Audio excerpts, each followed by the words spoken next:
I started this series to cover history, the past, things that are finished, settled with the benefit of hindsight, events that we could analyze calmly because the shooting stopped a long time ago.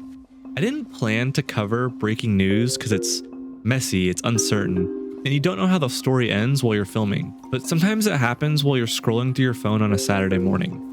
So this morning, you wake up, you check your feed, and there's smoke rising over Tehran, missiles in the air, internet blackouts, and for that split second, your brain does that thing it always does when news gets this big. It whispers, "Is this it? Is this the start of World War III? I get it, I really do, but let's take a second and actually look at what's happening. We've been here before. We've been here dozens of times. In 2020, when the US assassinated Qasem Soleimani, everyone thought the regime was about to go up in flames. In April 2024, when Israel and Iran traded direct strikes for the first time ever, the internet lost its collective mind. And yet, here we are. The world didn't end. The conflict didn't spiral. Because here's the thing about the Middle East that the 24-hour news cycle doesn't want you to know. It's a region of managed chaos, not uncontrolled collapse. Now, that doesn't mean what's happening today isn't serious. It is. American and Israeli forces are conducting major strikes inside Iran. The rhetoric from both sides is escalatory. This is real and people are in danger. But World War III? Let's think about what that would actually require. It would require Russia to fully commit to a war with NATO. It would require China to abandon its economic interests. That's not what this is. What this is, and this is the part that you need to understand, is a 47-year-old conflict entering a new phase. It's the latest chapter in a story that began not with today's strikes, but in 1979, or maybe 1953, or maybe even earlier, depending on who you ask. So let's break down what's happening, why it's happening, and how we got here. The United States military, in coordination with Israel, launched a series of airstrikes against targets inside Iran. The operation has a name, Operation Epic Fury. They hit multiple locations. There's Tehran, the capital, explosions on the eastern part of the city near the office zone of Iran's supreme leader, Isfahan, which has significant military and nuclear facilities, Qom, a major religious center, also Karaj, Kermanshah, Dezful, and Karg Island. What did they hit? According to US officials, the targets were missile production facilities, naval assets, and nuclear-related infrastructure. President Trump stated the objective was to eliminate imminent threats from the Iranian regime. Now here's where it gets complicated.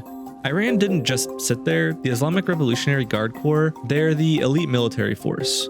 They confirmed the strikes and announced they had launched their own wave of drones and missiles towards Israel. Sirens went off across Israel's cities. Civilians were told to stay near bomb shelters. Commercial airlines started shutting down immediately. Air India suspended flights to Tel Aviv. Lufthansa grounded flights to Dubai, Tel Aviv, Beirut, and Oman. The airspace over Iran and Iraq closed completely. And then there's the information war. Within hours, Iran experienced a near total internet blackout. NetBlocks, the internet monitoring organization, reported national connectivity at about 4% of normal levels. Cyber attacks hit Iranian news sites, including the official IRNA news agency. The first casualty of war is always clear information. So that's the immediate picture, but the picture doesn't make sense without the frame around it, and that frame goes back decades. Here's something that might surprise you. Iran and the United States weren't always enemies. In fact, for about 25 years, they were allies, close allies. Go back to 1953.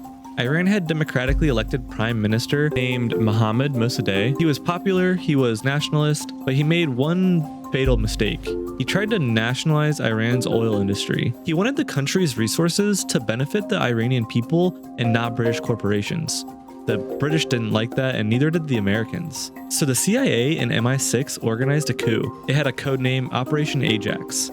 They removed Mossadegh and reinstated the monarch, Shah Mohammad Reza Pahlavi. The Shah was much more willing to play ball with the West. For the next 26 years, the Shah ruled Iran with US support. And on paper, it looked like progress, Women got the right to vote, schools were built, the military was modernized with American weapons. But underneath the surface, there was a police state. The Shah's secret police was called Savak. They tortured and killed political dissidents. The wealth gap became a chasm. The Shah built palaces while ordinary people struggled. And the United States looked the other way because the Shah was our guy. Then came 1979. A popular revolution swept through Iran. The Shah fled, and an exiled cleric named Ayatollah Khomeini returned to establish a new kind of government, the Islamic Republic. This new regime was fundamentally opposed to the United States, not just because of policy disagreements, but because the US was seen as the power that had installed the Shah and supported his repression for decades. When Iranian students took over the US embassy and held 52 American hostages for 444 days, it cemented the hostility. The US severed diplomatic ties in 1980 and they've never been restored. Since then, it's been 47 years of conflict. No direct diplomacy, just proxy wars, sanctions, and occasional direct confrontations. Iran began supporting groups like Hezbollah in Lebanon, Hamas in Palestine, the Houthis in Yemen, all groups the US and Israel designate as terrorist organizations. The US maintained crippling economic sanctions targeting Iran's oil exports and financial system. In 2020, the US assassinated Qasem Soleimani, the commander of Iran's Quds force. In April 2024, Israel and Iran traded direct strikes for the first time. And in June 2025, Israel conducted an operation called Midnight Hammer, which reportedly damaged Iranian nuclear facilities. So today's strikes didn't come out of nowhere. They're the latest chapter in a 47-year story. There's another layer to this, and it's happening inside Iran. In January 2026, just weeks ago,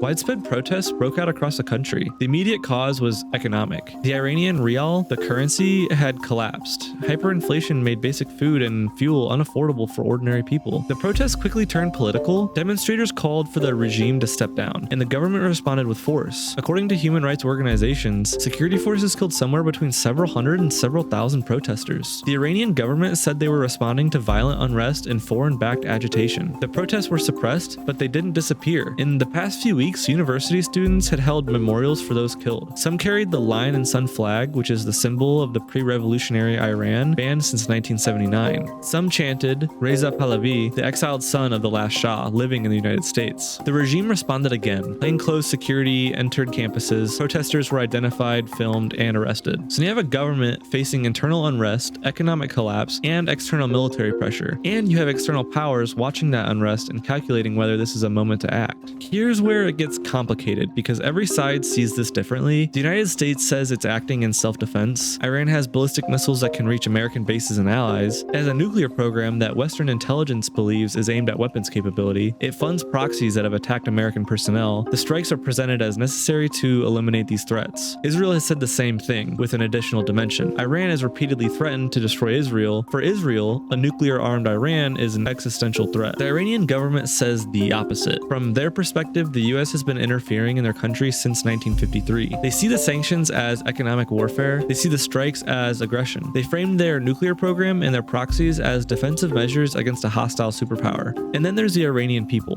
Some support the government, some oppose it, some are caught in the middle. Here's a strange detail that emerged today. Videos surfaced on social media showing Iranian bystanders watching the strikes and laughing. They can be heard referring to the strike location as the leader's house. Is that widespread sentiment? Impossible to know. The internet is blacked out, but it tells you something about the internal fractures. What makes this moment unique is that for the first time in decades, the US and Israel's military objectives and the aspirations of at least some Iranian protesters might be pointing in the same direction. But that doesn't mean they're allies. It doesn't mean the protesters want foreign intervention. It just means the situation is more complex than a simple us versus them narrative. As of today, the initial phase of strikes is reportedly planned to last 4 days. Iran has launched its first wave of retaliation. Israel's civilians are in shelters. The region is holding its breath. What happens next depends on decisions that haven't been made yet. Will Iran escalate further? Will the US expand its targets? How will Russia and China respond? How will the Iranian people react to foreign bombs falling on their country? The Iranian parliament issued a statement today. You have started down a path which end is no longer in your control. President Trump told the Iranian people, the hour of freedom is at your hand. When we are finished, take over your government. Those are two very different predictions about where this path leads.